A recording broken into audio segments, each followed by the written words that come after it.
Antes de empezar el video, solo quería comentarles que ya pueden comprar mis NFTs a un precio accesible en el link de abajo, y así puedan sumarse al futuro de los negocios por internet. Ay, la mente de tiburón. La habilidad de ganar dinero con dos sencillas aplicaciones y ser tu propio jefe. Donde si mis maestros no son millonarios, No pueden ser mi no profesor. pueden ser Es algo mis que me ha maestros. ayudado bastante. ¿Están hartos de esa gente? Yo también, pero oye, estoy seguro que el internet sería un lugar más aburrido sin esos aspirantes a ser el nuevo Elon Musk. La parafernalia millennial de querer convertirse en una persona rica se ha vuelto para mí un tema interesante a tratar. Sin embargo, la mayoría del contenido de mi canal se centra en el análisis a películas o series. Por lo demás, consideré una buena oportunidad para hablar de una de mis películas favoritas de Scorsese, El Lobo de Wall Street, y que lamentablemente también debo agregar se ha visto mancillada por esos seres que quieren ser como el protagonista. ¿Quieren ser como Leonardo DiCaprio en esta película? Estamos a punto de ver cómo la idea de aspirar a ser una persona como él podría convertirse en la idea más estúpida que has tenido en tu vida. Pero antes y como siempre, hablemos de antecedentes. Esto nunca lo he dicho en un video y de hecho me sorprende no haberlo confesado antes. Martin Scorsese es uno de mis directores favoritos de la vida. No solo ha dirigido de lo mejor que he visto, sino que considero que tiene la enorme capacidad para atraer tanto nuevos cinéfilos como satisfacer a aquellos en el mundillo que buscan una buena experiencia cinematográfica. Hijo de migrantes italianos, el joven Martin se crió en Queens. Amante siempre del cine, sobre todo del denominado épico, comenzó a realizar cortometrajes amateur junto a un grupo de amigos y una Super 8. Estudió en la universidad neoyorquina Stitch School of Arts, y más pronto que tarde despegó su carrera como director. Bueno, más o menos. Su primer cortometraje profesional, realizado en 16 milímetros y tituló What's a Nice Girl Like You Doing in a Place Like This, y cuya trama resaltó por convertirse en una fuertemente influenciada a la vida del director. La trama tiene como protagonista a un escritor bloqueado, una mentalidad que en más de una ocasión atormentó a Scorsese. En 1967, y junto a un joven marine pero promesa como actor, Harvey Keitel, dirigirían una cinta llamada Who's That Knocking at My Door, y ese primer éxito solo provocaría la llegada de las dos cintas que lo llevarían a la consolidación, Mean Street y Taxi Driver. Ambas películas proponían para la época una visión realista sobre la ciudad de Nueva York, y que no era muy bien vista por el sector más conservador de la misma. La ciudad en los años 70 representaba una verdadera vergüenza para los Estados Unidos, con altas tasas de criminalidad. Los protagonistas de la primera cinta son hijos de migrantes italianos que viven en la pobreza y la miseria. A este ambiente solo les toca responder con la misma moneda, con violencia. Taxi Driver cuenta la vida de Travis, interpretado por Robert De Niro, un excombatiente de Vietnam que tiene que lidiar con el lado más morboso de la ciudad de noche, a la vez que intenta controlar los impulsos sociópatas con la soledad y el alcohol. Y bueno, si esta visión del director no les hace refrescar la mente, también puedo agregar que este señor se ha visto sumido últimamente en una serie de polémicas con respecto a sus posturas referentes a Marvel o a las películas de streaming. Como sea, su método tradicionalista de hacer el séptimo arte cumple con la película que estaremos viendo en cuestión. ¡Uno! ¡Dos! ¡Tres! Pues digamos que empieza así, y no podría ser de mejor manera para definir el puto calvario al que nos enfrentaremos. Supongo que la escena del grupo de corredores arrojando a un enano a una diana gigante es casualmente de lo más difundido al momento de mencionar a la peli. ¿Y por qué? Por el mensaje que transmite a quien lo contempla. ¿A quién se le ocurre hacer algo así? Pues a una persona con dinero, claro, y que con eso único pueda costearse lo que sea. El Lobo de Wall Street nos deja ver cómo lucen en verdad los millonarios como una panda de vulgares que pueden hacer lo que quieren solo porque pueden pagarlo. Pueden ser déspotas, clasistas, racistas, homófobos y demás porque creen que el poder de su capital se los puede justificar socialmente. El personaje de Jordan Belfort es tan vanidoso que lo primero que menciona tan solo empezar la cinta es describir el color de su Ferrari, la mansión en la que vive, su esposa y la cantidad de dulces malos que consume diariamente. Y sí, trataré de decir pocas veces la palabra conde para evitar problemas con la plataforma, pero bueno, a grandes rasgos se podría decir que tiene 3 o 4 tipos de vicios distintos. Primero, los antes mencionados dulces malos, ya saben, como fumar, hierbabuena, para un aliento fresco, inhalar harina por la nariz y consumir constantemente chochitos de azúcar. El segundo tiene que ver con las mujeres, sobre todo con esas que trabajan con sus cuerpos. Y por último, no podemos dejar de lado su droga más poderosa, aquella que vemos bastante en la película: el dinero, el maldito dinero. Más adelante veremos cómo la retorcida mente de Belfort tiene sentido la expresión de que el dinero te hace mejor persona. Pero al menos hay que dejar claro que en la compañía que fundó también se convirtió en un hervidero de aspirantes a millonarios que en la mayoría de los casos se hacían. Por ejemplo, en la biografía, donde por cierto la película utilizó para retratar al multimillonario, alude lo siguiente: el descontrol era tal que muchachos que aún tenían acné juvenil y que apenas empezaban a afeitarse se compraban mansiones. Algunos eran tan jóvenes que ni siquiera las ocupaban. Aún se sentían más cómodos durmiendo en casa de sus padres. Pero ¿es verdad que el oficio de corredor de bolsa te puede hacer así de rico? Bueno, como descripción rápida podemos decir que un corredor es esa persona que sirve como nexo entre la oferta y demanda, como un asesor que le permite a las personas convertirse en inversionistas de grandes empresas y que con el futuro, el dinero que hayan invertido se les devuelva en una cantidad mayor a lo que previamente habían cedido. Ya saben, una acción de ganar-ganar donde todos salen beneficiados. Y con eso hay que decir que efectivamente quien ejerce esta labor también sale beneficiado. ¿Y de qué manera? El Lobo de Wall Street retrata esa parte oscura de quien trabaja como corredor, una suerte de persona que vive en un caos constante debido a lo impredecible de la bolsa y cuyas únicas recompensas son el consumo desmedido de sustancias para relajarse y también usar el dinero obtenido para darse un gustillo de vez en cuando, algo que Jordan entenderá a la perfección cuando forme de lleno en este mundo. Y para este punto, claro que existen personas que tienen como meta ser alguien de provecho, amasar una fortuna a base de su propio esfuerzo y gastarlo en lo que deseen, porque a final de cuentas, trabajaste duro para tener ese Ferrari, ¿verdad? Pues digamos que en la imagen idealizada del millonario Jordan Belfort, interpretado por Leonardo DiCaprio, ya forma parte de esos arquetipos de personalidad que tanto adopta a los jóvenes en busca de la identidad. Otros ejemplos igual de válidos son el Joker, Alex DeLarge o Patrick Bateman. ¿Qué tienen en común con Belfort? Que todos cometen crímenes, claro, o quizás porque la imagen avasallante de los mismos afecta a las personas que adoctrinan a las acciones deplorables únicamente porque en la película las plantean muy cool o justificables. Mi nombre es Jordan Belfort. Él no. Yo. Eso es. Es por eso que es menester hablar de los inicios de Jordan Belfort que plantea la cinta para dejar en claro que este hombre es todo menos una figura a seguir. Sin embargo, antes de que el dinero terminara de consumir, el único ápice de cordura de este hombre era una persona como tú, como yo.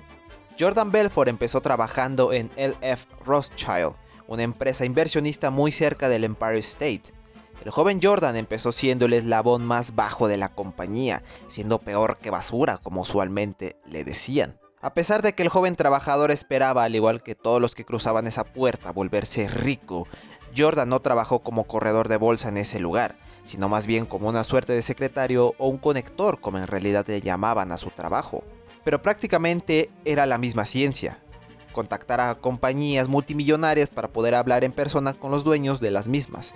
Fue en ese mismo lugar donde conoció a Mark Hanna, interpretado en la película por Matthew McConaughey, y quien tanto en la cinta como en la verdadera historia de Belfort fue su primer acercamiento con el verdadero estilo de vida de un corredor. Es decir, un consumidor acérrimo de sustancias ilegales que predicaba una vida bastante hedonista, lleno de fiestas, alcohol y mujeres, pero más importante aún, aquel que le enseñó la verdadera clave de la riqueza: engañar a los ingenuos, sin más. Para este punto, el personaje de Jordan Belfort sigue creyendo en la fantasía del mercado igualitario y en la que todos pueden salir beneficiados del sistema capitalista, pero no es así. Unos deben enriquecerse y otros deben empobrecerse, un sistema que incluso en la actualidad cabrones como estos creen que es un sistema viable, pero eso hablaremos más ampliamente un poco más adelante. Por lo mientras debo decir que a pesar de que esta ideología resultó efectiva para Jordan, lo cierto es que la cinta nos deja saber que lo que hace está mal, en cada maldito momento. Y sin embargo, aún hay personas que no son capaces de percibir el mensaje y prefieren tergiversarlo. Volviendo con el hilo de la película, la carrera de nuestro protagonista se ve truncada cuando es partícipe de lo que se conoció como el Lunes Negro. El 19 de octubre de 1987 la bolsa internacional se desplomó de una manera que no se había visto nunca. Por lo general se cree que este asunto solo afectó a Estados Unidos en un desplome alrededor del 22% de su valor, sino que también afectó enormemente a la mayoría de Europa y Hong Kong. Las razones pueden ser diversas, entre ellas el mercado del petróleo interrumpido por el conflicto de Irán e Irak, el alza de tasas de inflación elevada, o para dejarlo más fácil de entender, porque el valor de las cosas en el mercado es impredecible, algo que Belfort usaría a su favor, aunque un poquito más adelante. La película nos hace pensar que este incidente lo hizo experimentar la ruina y un sueño frustrado, pero ¿qué tan cierto fue? Es decir, en la cinta de Scorsese nos retrata el lento ascenso del protagonista, pero en la versión impresa no refiere mucho al crack del 87 como principal ingrediente en la creación de Stratton Oakmont. Pero está bien, quedémonos con la romántica visión del emprendedor que crece desde lo más bajo, como Jeff Bezos o Steve Jobs. Así que, como decía, Jordan Belfort busca empleo en una pequeña firma de corredores que en primer lugar se encuentra muy lejos de Wall Street y segundo que se trata de una que opera de manera extra bursátil, es decir, del mercado canon, en el que trabajaba Belfort antes del lunes negro, era de carácter bursátil, o dicho de otras palabras que los precios de venta y compra de acciones estaban regidos por su verdadero valor en el mercado, mientras que en el mercado extra bursátil no hay precio fijo y todo queda a consideración de cómo lo quieran vender la empresa o cuánto quieran comprar el comprador. Espero que se haya entendido porque de no ser así, pues se puede ver con el majestuoso montaje. Jordan gana $2,000 en su primer día trabajando, algo que por cierto parece sorprender a sus compañeros, y es que el primero trae una herramienta que se volverá precedente al éxito de su firma de corredores, la habilidad de vender humo. Es bien sabido incluso hasta la fecha que el verdadero Jordan Belfort cree que una habilidad indispensable para cualquier vendedor es ser un excelente orador, tener lo que se le conoce como lengua plateada, algo que despliega con habilidad en aquella escena donde persuade a un pobre cristiano para invertir en una compañía en la que nadie había escuchado hablar. Las probabilidades de que esa pequeña compañía prolifere son tan inciertas y posiblemente el hombre pierda su dinero, pero oye, eso no lo sabe él. El reconocimiento del trabajo de Belfort es visto por su vecino llamado Tony Asoff, un vendedor de muebles que también es aspirante a convertirse en millonario, vistiéndose incluso como uno cuando aún ni siquiera lo es. Lo curioso aquí es que Donnie, interpretado por Jonah Hill, es un personaje ficticio pero fuertemente inspirado en el cofundador de Stratton Oakmont, Danny Porush. Este último no autorizó que su nombre saliera en la cinta, posiblemente por una razón que más adelante veremos, pero a grandes rasgos es él, pero con su nombre inventado. Como sea, Donnie resulta ser una persona bastante imbécil y disoluta, siendo consumidor también de dulces malos y porque se casó con su prima en 1986.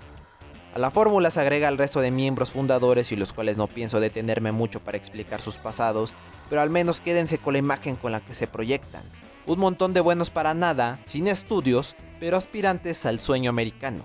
Y es quizás estos rasgos aquellos que usó Belfort a su favor para convertirlos en su brazo de apoyo, enseñándoles la técnica de vender humo, no de hacer los buenos vendedores, pues básicamente les da un guión con el que les garantizará puedan convencer a cualquiera, incluso dándoles una demostración de cómo trabajar, una escena que escupe a la cara del espectador la verdadera persona que es o era Jordan Belfort, un timador que solo quería tu dinero, incluso dándose el lujo de insultar a sus posibles clientes.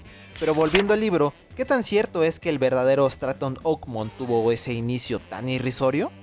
En 1989, los antes mencionados Belfort y Porush fundaron esta agencia de corredores, reminiscencia de una antigua compañía de agentes intermediarios en la que trabajó Jordan y que finalmente terminó comprando. En su tiempo, Stratton Oakmont llegó a convertirse en la empresa del mercado extrabursátil más grande de los Estados Unidos. Claro, si tomamos en cuenta que en aquel tiempo no estaba del todo regularizado lo que hacían. Por ejemplo, que la compañía no disponía de un mecanismo fiable que controlara el precio de las acciones en el mercado y por lo tanto pretendía mantener el precio de una acción, negándose a procesar o aceptar la venta y consecuentemente hacer que los inversores pierdan su dinero sin posibilidad de reembolso. Pero para eso hablaremos en un instante. Por lo mientras hay que decir que esta deshonesta manera de ganar dinero benefició a la compañía, una a la que por cierto todos aspiraban a trabajar. Stratton Oakmont se convirtió en un zoológico donde solo sobrevivían los más capaces, Era tal esta puta locura que Belfort en su biografía va y lo describe de la siguiente manera. Las cosas se habían desmadrado al punto de que los stratonitas follaban bajo los escritorios, en los aseos, en los roperos, en el aparcamiento subterráneo y, claro, en el ascensor de vidrio. En su momento, para conservar alguna apariencia de orden, emití un memorando que declaraba el edificio zona libre de sexo entre las 8 de la mañana y las 7 de la tarde. Un extraño episodio en la vida de la compañía que, claro, tenía que quedar inmortalizado en la película. Un lugar así, claro, que también podía ser un hervidero en donde reinaban las drogas, es decir, los dulces malos. Y aprovechando que hablamos de eso, ¿qué tantas cosas no se metió este señor en su cuerpo? La película habla de una en especial y la resalto únicamente porque nuevamente el dinero condiciona la manera en la que pierdes la mente, en este caso venido de unos extraños barbitúricos para combatir el sueño. La cuestión aquí es que Jordan y compañía se vuelven adictos a los mismos y lo hacen simplemente por el hecho de no ser una sustancia al alcance de todos, pues las unidades del medicamento son limitados. A esto súmenle que Jordan es fanático del viejo ejercicio del mete-saca con señoritas de dudosas carreras y a las que por cierto evalúa dependiendo de su valor y su belleza. Así es, desde modelos super carísimas hasta señoritas, digamos sin intenciones de ofender, de la calle. Ya con este tipo de descripciones podemos darnos la idea de cómo Belfort percibe al sexo opuesto, como una extensión de sus deseos carnales, y cuya única llave para conseguirlas es el dinero. Es así como conoce a su nueva esposa. Jordan, antes de ser corrompido por Wall Street, era un hombre honrado y felizmente casado.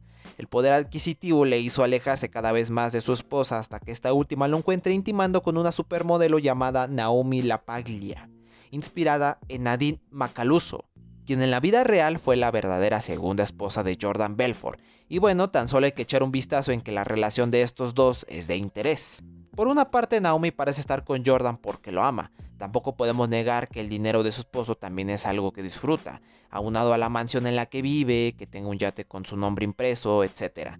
Mientras que Belfort, pues digamos que hace uso del concepto denominado esposa trofeo, y que casualmente solo puede servir para crear un estatus ante las demás personas. Pero bueno, si hablamos sobre la dudosa moralidad de nuestro protagonista, no podemos hacerlo sin mencionar una de las razones que posteriormente lo llevarían a la cárcel: los prestanombres.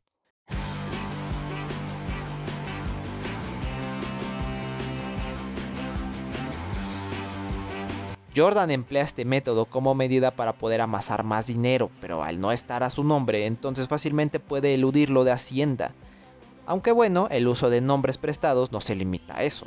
Stratton Oakmont tiene en determinado momento de su historia lanzar al estrellato la marca de Steve Madden, una línea de calzado femenino y cuyo dueño aparentemente era amigo de la infancia de Danny Porush.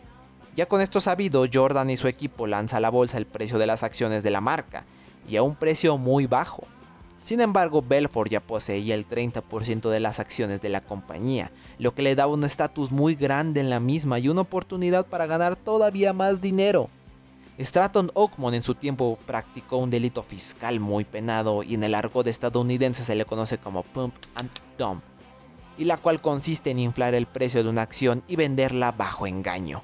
Así, cuando las personas quieran revender sus supuestas acciones carísimas, creerán que el repentino bajo precio se trata de una caída en la bolsa, perdiendo su dinero irremediablemente. Una práctica que bien parece haber quedado atrás porque era empleado en los tiempos del teléfono fijo, pero no es así, se ha extrapolado a la era del internet. Así que tengan mucho cuidado con hola Willy Rex, no te vi entrar. Paradise. ¿Y qué creen? El pump and dump parece ser una práctica bastante común entre las agencias de corredores, como es en el caso de Langbar International. Todos estos chanchullos obviamente traerían la atención de agencias de investigación, y siendo en este caso el FBI quien tomaría el caso. Jordan Belfort contrata a un investigador privado que le ayude a llevar estas acusaciones, a tal grado de que este último le advierte no intentar sobornar a los agentes que llevan su caso. ¿Y qué creen que hace este pendejo? Jordan está siendo acusado de enriquecimiento ilícito, pero los invita a charlar encima de su yate y hasta les lanza langostas cuando las cosas no acaban bien. Este aparentemente intento de soborno incita a los agentes a proseguir con el caso. Y esto preocupa tanto a Belfort que tiene que hacer algo al respecto, pero con su dinero. Así que decide viajar a Suiza, un país conocido por ser un paraíso fiscal, o dicho de otras palabras, ofrecer un trato especial para personas o empresas extranjeras al mantener su dinero fuera de las leyes de sus respectivos países. El único inconveniente que tiene Jordan es que el dinero lo tiene que mandar contrabandeado y además la cuenta donde se resguardará debe ser abierta y administrada por alguien con pasaporte europeo. Es por ello que emplea, como no, a otro prestanombres, a la tía de Naomi para ser esa indicada. Entonces, con el programa arreglado, supongo que las cosas pueden volver a transcurrir con normalidad, ¿no? Pues digamos que mientras más se juntan las actividades delictivas de Stratton Oakmont, también lo hace su fama por todo el país. Es tanto así que todos los días Jordan tiene que lidiar con aspirantes que quieren formar parte de su firma. El verdadero lobo de Wall Street lo define de la siguiente manera. Los jóvenes stratonitas, como niños que eran, llamaban al lugar la Disneylandia de los corredores de bolsa. Todos sabían que si eran despedidos de ese parque de diversiones, nunca volverían a ganar tanto dinero en sus vidas. Podemos decir que Belfort era en su tiempo lo que hoy llamaríamos un influencer, una persona con la capacidad de influir en los demás. Y no era para menos, en estos años era normal verlo en la televisión dando entrevistas, además de, claro, influir enormemente en sus trabajadores como lo haría un predicador o el líder de una secta. Y si sumamos a esto su gran habilidad expresiva, tenemos la bomba perfecta de persuasión, una muy poderosa para, claro, decir cualquier pendejada y que las personas crean en lo que dices es oro. Claramente visto en uno de sus discursos motivacionales que ofrecía al menos una vez a la semana antes de empezar a trabajar. Sin embargo, ¿se han puesto a escuchar en lo que les dice a su vulgo? El puto adoctrinamiento de que la pobreza es culpa de quien la padece. El protagonista de la cinta sin pelos en la lengua da a entender que ser pobre es lo peor, que la única aspiración en la vida debería ser la de volverte millonario, y si por azares del destino no logras hacerlos porque bueno, ya estabas condicionado a no abandonar ese estatus de asalariado mediocre. El caso de Belfort es tal que dice que si reencarnara, escogería ser rico otra vez. Es tanto su amor, su compromiso a su poder como líder que incluso cuando las cosas se vuelven a torcer, no abandona la empresa, dando esta imagen de enfrentar las adversidades, aunque estas últimas sean ir a la cárcel por fraudes fiscales. Como sea, quienes parecen no darse cuenta de estar siendo engañados son sus empleados, que como digo, llegan a grados de endiosarlo. Y no es broma cuando el verdadero Jordan Belfort describe sus días como el jefe de la siguiente manera. Por entre ese agitado mar humano, me sentía Moisés con botas de vaquero. Los corredores me iban abriendo paso a medida que avanzaba. Cada uno me dedicaba un guiño o una sonrisa como modo de mostrarme su agradecimiento por ese pequeño cielo en la tierra que había creado para ellos. Sí, eran mi gente. Acudían a mí en busca de esperanza, amor, consejo y orientación, y yo estaba 10 veces más loco que todos ellos juntos. Pero todos compartíamos una cosa, nuestro imperecedero amor por ese poderoso rugido. Vamos, era tanto esta ridiculez que Scorsese no se dejó engañar por la aparente divinidad del lobo de Wall Street y montó a mi parecer una de las mejores escenas que describen lo despreciable que es el personaje de Jordan Belfort. Luego que este empezara a barajar la idea de abandonar para siempre el cargo de jefe de Stratton Oakmont, lanza un discurso con tinte de chantaje emocional. Rememora los inicios de la empresa junto a los que se convirtieron en los socios fundadores. Se dirige especialmente a una de estas socias y le hace recordar la primera vez que se conocieron, y cómo Jordan la ayudó sabiendo que ella venía de la miseria absoluta. Pero la cosa no acaba ahí, es él quien la usa para que ésta lo cuente y de esta manera verse todavía mejor como persona. Y culminamos esta escena con ese pinche...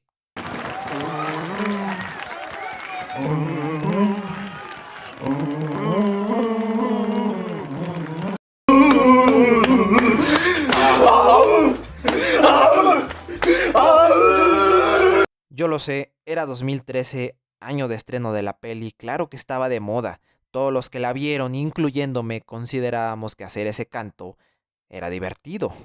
Sin embargo, parece algo muy curioso en cómo implementaron esto en la cinta. La primera vez que escuchamos esos golpes en el pecho es en el almuerzo que tiene Jordan y Mark Hanna. Un agregado que por cierto fue incluido por el director al enterarse que Matthew McConaughey lo hacía a manera de ritual antes de empezar una escena. y solo hace falta ver la cara del desconcierto de DiCaprio cuando la grabaron por primera vez. Sin embargo, la acertada inclusión trajo consigo que posteriormente él adoptara el personaje de Jordan Belfort en esta escena como símbolo de su transformación, si tomamos en cuenta cómo se comportaba al inicio de la cinta. Ya luego, al no poder renunciar como jefe de la empresa, cree que la mejor manera de eludir a la justicia estadounidense es trabajar desde el extranjero. Sin embargo, por lo que estamos a punto de ver, quizás no sea la mejor idea. Resulta que la fortuna que guarda en el banco suizo bajo el nombre de la tía de Naomi, pues digamos que está a punto de perderse. La tía de esta última fallece y la cuenta a su nombre está a punto de cerrarse. Así que Jordan, contra las advertencias de no navegar esa noche por peligro de tormenta, decide hacerlo movido por su codicia y encallan. Pero la cosa no acaba ahí. Jordan horas antes pide un avión para rescatarlos y termina accidentado porque una gaviota se mete en la turbina. Una tripulación muere, algo que se hubiera evitado si el lobo no fuera una persona así de codiciosa. Pero no se preocupen, el justo castigo para Belfort llegará enseguida porque sí recibe su merecido, ¿verdad? ¿Te gustaría tener una casa como esta, pero apenas puedes pagar el alquiler? Mi nombre es Jordan Belfort y no hay secretos para generar riquezas. Pues cuando este último regresa a los Estados Unidos y graba uno de sus comerciales Engañatontos, el FBI irrumpe y se lo lleva. Cómo me gustaría que algo así pasara en alguna conferencia de coaching. Aunque en este primer caso no hay mucha gravedad, pues se le da la oportunidad de convertirse en testigo protegido y delatar a los socios fundadores de Stratton Oakmont.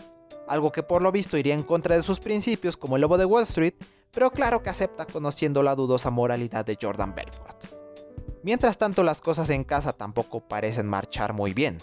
Su esposa ya no lo tolera e intenta marcharse de la casa y abandonar para siempre a Jordan.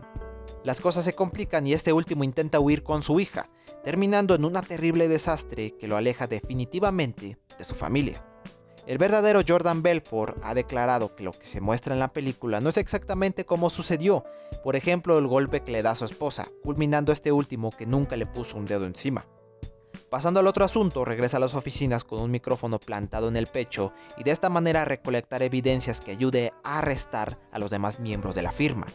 Sin embargo, en el caso de Donnie, Jordan se compadece y le da un mensaje por escrito para que éste se entere de lo sucedido. Sin embargo, Donnie, su amigo de hace muchos años y la persona con la que prácticamente levantó este imperio, se le adelanta y es él quien delata lo que hizo.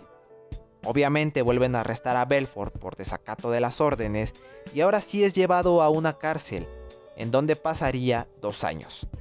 Cabe mencionar que esa institución parece más un club campestre para ricachones que un lugar de readaptación social. Y eso fue El Lobo de Wall Street, la película dirigida por Scorsese. Probablemente puedan decir que Jordan recibió una cucharada de su propia medicina y ha aprendido la lección con eso de estafar a las personas y tal, pero seamos honestos. A pesar de que el señor hasta la fecha sigue endeudado y probablemente lo estará hasta el final de sus días, no se le ve nada mal. Y también a pesar de que todos sabemos que tenía más habilidad para estafar y vender basura, aún hay muchas personas que van a sus conferencias de negocios. De hecho, en 2019 el susodicho vino a México a dar una charla sobre cómo cambiar tu vida. Así que podemos decir que sigue estafando, pero ahora de una manera mejor disfrazada, ¿no? Está bien, quiero creer que hoy en día ya no es tan fácil que alguien se crea ese discursito de que cualquiera puede hacerse rico, y menos si hablamos de este país. Ya deben de haberse dado cuenta lo mucho que odio a este señor, o últimamente a este otro. A Rich Espinosa no lo odio, es un buen lolcout para pasar el rato. Sin embargo, podemos decir que este tipo y muchos más viven en una puta burbuja. Hablan de la situación económica del país, hablan abiertamente de la pobreza y se burlan de aquellos que viajan en metro. Y todo esto porque creen que las personas así lo hacen porque quieren y que solo necesitan tener una mente de tiburón como la de ellos para poder triunfar en la vida. En el asqueroso capitalismo mexicano, nadie puede volverse rico solo con su mente de tiburón. Las personas están condicionadas la mayoría de los casos a ganar lo mínimo que demanda su estatus social. El 43% de la población mexicana vive en calidad de pobreza, casi la mitad del país. Una estúpida charla de cómo volverse rico no le solucionará el problema cuando este último no se encuentra en las personas sino en el sistema. Las charlas, los coachings o los libros no sirven de nada. Eso no basta para que el mexicano promedio gane más. Como decía el padre de Matilda,